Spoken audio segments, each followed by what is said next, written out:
লোভ, মরিচিকা, মায়াজাল। এই মায়াজালে আমরা আটকে আছি, ফলে মৃত্যুর কথা আমরা ভুলে গিয়েছি।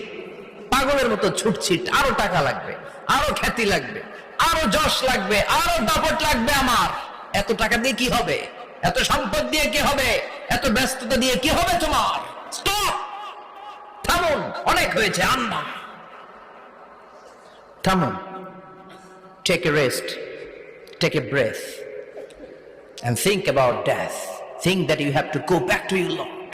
একটু বসেন না, একটু ভাবেন যে আমাকে চলে যেতে হবে, চলে যেতে হবে। এই কোলাহল, এই ব্যস্ততা, এগুলো থাকবে, থাকবো না আমি। সাইয়েদনা ওমর ফারুক বলেছেন, মুতু ক্বাবলান তামুতু, মরার আগে একবার মরো। হাসিবু ক্বাবলান তুহাসাবু আলাইকুম, তোমার হিসাব নেওয়ার আগে তুমি একবার নিজের হিসাবটা করো না। কাগজ বের করে একটু লিখো না কি কি ভালো কাজ করছিলা, যেগুলো দিয়ে নাজাতের ওসিলা হতে পারে। 1 2 3, আর কি কি আকাম কুকাম করছো দেখো না, লিখে দেখো তোমার অবস্থাটা কি। মরার আগে একবার মরো।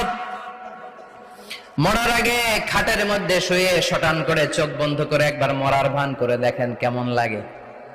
চোখটা বন্ধ করেন আর ভাবেন আপনি নাই, কি কি হতে পারে ভাবেন।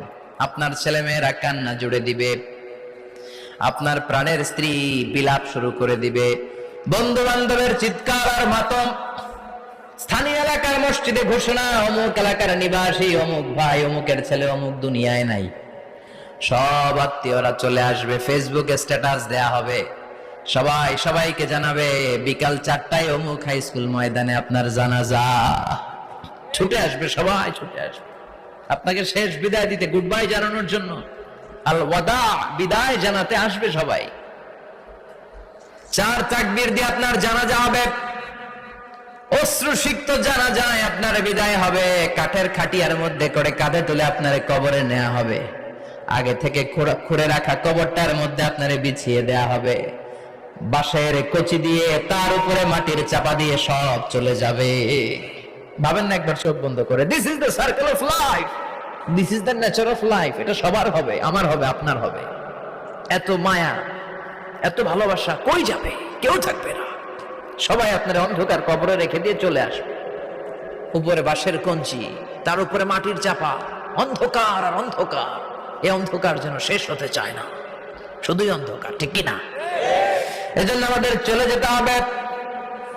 দাদা গেল, চাচা গেল, মামা গেল, আমাদেরকেও যেতে হবে। জোরে কোন ঠিক কিনা?